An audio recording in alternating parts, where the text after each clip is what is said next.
Diễm xin chào cô chú, anh chị, các bạn và các em. Hôm nay Diễm tiếp tục chia sẻ thêm một cái công thức rau câu nữa mà mình sẽ làm bằng rau câu dẻo rất là ngon. Cách làm thì đơn giản và không hề mất thời gian. Rau câu này á, mình kết hợp giữa phô mai nè, rồi thêm những cái loại trái cây tươi, rất là hợp cho mùa hè hoặc là làm món tráng miệng cho những bữa tiệc. Bây giờ mình cùng vào bếp làm món rau câu này với Diễm nha.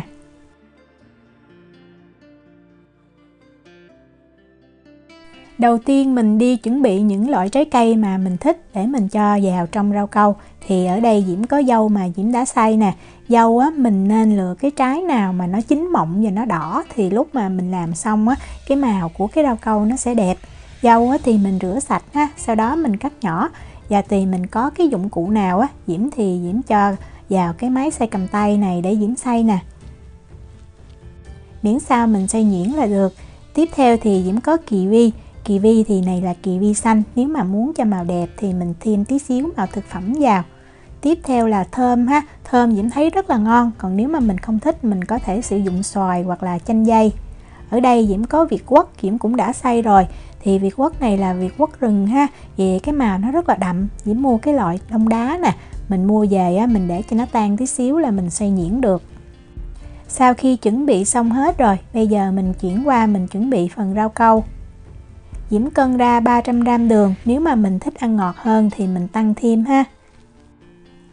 Đây là gói rau câu dẻo mà Diễm dùng, thì một gói này nó có trọng lượng là 10g, mình sẽ dùng hết luôn. Ở ngoài sau á, nó có hướng dẫn cái cách cho mình nấu, nhưng mà nếu mà mình nấu theo cái cách này, cái rau câu nó dễ bị vón cục lắm. Mình cho bột rau câu vào trong cái tô đường á, và mình dùng cái phới lòng á, cái đầu trộn bột á, mình khuấy cho cái rau câu này nó trộn đều trong đường. Như vậy thì lúc mà mình đổ rau câu vào trong nước á, nó sẽ không có bị vón cục lại. Diễm lấy một cái nồi á, Diễm cho vào 200g kem phô mai. Thì kem phô mai mình có hiệu nào cũng được ha. Đây là cái hộp mà Diễm dùng nè, một hộp như vậy nó 200g thì mình dùng hết luôn, rất là tiện. Phô mai này thì mình không cần phải để ra cho nó mềm ha, mình lấy từ tủ lạnh ra mình làm luôn. Tiếp theo là 100ml kem tươi, 200ml sữa tươi. Còn nếu mà mình không thích ăn béo nhiều á, thì mình thay cái lượng kem tươi bằng lượng sữa tươi hoặc là ngược lại. Mình cho thêm 100ml sữa đặc có đường, giúp cho cái phần rau câu nó sẽ thơm và nó béo hơn. Tắt cái nồi lên bếp á, mình để lửa lớn nhất và mình làm cho cái kem phô mai nó tan ra ha. Không cần phải nấu cho hỗn hợp nó sôi. Mình nên khuấy đều tay tránh cho cái sữa nó bị cháy ở dưới cái đáy nồi đó. Khi mà mình thấy cái hỗn hợp sữa nó nóng á, nó bốc cái hơi nước lên, nhìn vào mình thấy kem phô mai nó đã tan thì mình nhắc khỏi bếp ha. Mình tiếp tục mình khuấy thêm tí xíu, tránh cho kem phô mai nó bị động ở dưới cái đáy nồi đó. Bây giờ mình đi chuẩn bị những cái khuôn để mình đổ rau câu. Mình nên để sẵn như vậy ha. Tùy mình có cái loại khuôn như thế nào, thì cái khuôn của Diễm á, nó có dung tích là 50ml, vì vậy Diễm cần là khoảng 40 cái nha. Bắt một cái nồi lên bếp á, Diễm cho vào 1400ml nước. Và mình nấu cho cái nước này nó sôi lên ha.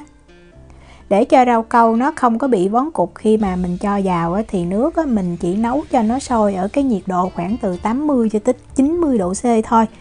Tức là đó, nó vừa sôi như vậy chứ không phải là sôi sùng sục ha. Lúc này á, nhanh tay mình sẽ lấy cái rau câu và đường mình trộn sẵn á, mình cho vào trong cái nồi nước. Vừa cho và mình khuấy thiệt là đều tay nha. Đó, cho liền vào như vậy thì đảm bảo cái rau câu của mình nó tan đều, nó không có bị vón cục lại. Và mình để lửa lớn nha, cho cái hỗn hợp rau câu này nó sôi lên.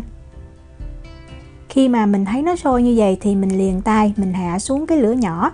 Và nếu mà nó có bọt á, thì mình hớt bỏ cái lớp bọt ở bên trên. Đợi khoảng 1 phút thì mình thấy cái nước rau câu nó trong lại như vậy nè, nó đã tan hết. Và mình giữ cho cái nồi rau câu của mình trên bếp ở cái lửa nhỏ cho lúc nào nó cũng nóng nha. Bây giờ mình đi đổ những cái phần trái cây. Thì đầu tiên á, Diễm lấy 2 muỗng canh dâu xay ha. Sau đó mình sẽ múc 100ml nước rau câu. Và Diễm lưu ý là mình sẽ khuấy nhanh tay liền ha. Tại vì nếu mà mình đợi lâu á, là nó sẽ đặc. Lúc này nó rất là nhanh đặc. Rồi mình múc ra khuôn thôi. Mỗi khuôn như vậy thì Diễm múc khoảng 1 muỗng canh á. Tiếp theo mình cũng lấy 2 muỗng canh kiwi xay mình cho ra chén, và mình cũng cho 100ml nước rau câu á, đang nóng ở trên bếp á, lưu ý là nó nóng nha, tại vì nếu mà nguội mình cho vào trái cây như vậy thì nó đông lại liền, mình rất là khó đổ. Khuấy nhanh tay cho đều và mình cũng chia ra những cái khuôn nhỏ. Diễm cũng múc ra 2 muỗng canh thơm xay ha. Rồi mình cũng lấy 100ml nước rau câu á, mình cho vào. Khuấy đều và mình cũng đổ ra khuôn. Và cuối cùng là 2 muỗng canh Việt Quất xay, 100ml nước rau câu. Riêng với phần Việt Quất này á, thì Diễm thấy lúc mà mình đổ nó hay bị lem màu lắm nha, thì mình thích ha. Mình kiểm tra mình thấy rau câu nó đã đặc như vậy, mình rờ vào mặt trên nó đã se lại ha, thì bắt đầu mình mới đổ cái lớp màu trắng lên. Cái nồi rau câu trên bếp á, bây giờ á, Diễm khuấy cho nó đều lại và Diễm cho cái hỗn hợp kem phô mai vào. Mình bật lửa lớn lên nha, để mình nấu cho cái hỗn hợp rau câu này nó giống như là nó hơi sôi nhẹ trở lại á. Quan trọng là nó nóng thiệt nóng, giúp cho cái hỗn hợp kem phô mai á, nó hòa đều vào trong cái hỗn hợp nước rau câu. Đồng thời cái hỗn hợp rau câu của mình nó thiệt là nóng á, thì khi mà mình đổ nó không có bị tách lớp. Công thức này á, thì Diễm cũng đã có canh rồi, nhưng mà có thể do cái khuôn khác nhau thì lúc mà mình đổ xong á, cái hỗn hợp màu trắng này nó sẽ dư lại tí xíu. Mình để cho rau câu nó đông lại ha, khoảng từ 2 tới 3 tiếng, ít nhất là 2 tiếng nha. Đây là Diễm để được 3 tiếng nè. Mình thấy nó đông lại thì lúc này á, mình mới cất vào trong tủ lạnh ha, tại vì nếu mà nó còn nóng á, mình cất vào trong tủ lạnh nó dễ bị chảy nước lắm. Rau câu á, khi mà nó đã đông đặc đủ thời gian á, thì mình lấy ra khuôn rất là dễ dàng, và hai cái lớp á, nó sẽ dính chặt vào nhau. Còn nếu mà nó chỉ vừa đông thôi á, mình lấy ra thì nó rất là dễ bị tách lớp. Nếu mà nhà mình có tiệc đó, mình có thể trình bày như vậy, rồi mình cho thêm vài trái dâu hoặc là những cái loại trái cây mà mình thích ha. Để Diễm quay gần, cái này là thơm nè, Diễm có cho tí xíu màu vàng, như vậy nhìn cái màu nó cũng hơi sặc sỡ ha. Thơm á, khi mà kết hợp với cái kem phô mai Diễm thấy rất là hợp. Ở đây là dâu nè, dâu thì Diễm không có cho thêm màu, tại vì Diễm thích cái màu hồng nhạt như vậy. Khi mà mình xay trái cây xong á, mình có thể nếm thử ha. Nếu mà mình thấy quá chua, mình cho thêm ít đường giúp cân bằng cái vị chua thì làm cho cái rau câu của mình nó đậm đà và ngon hơn.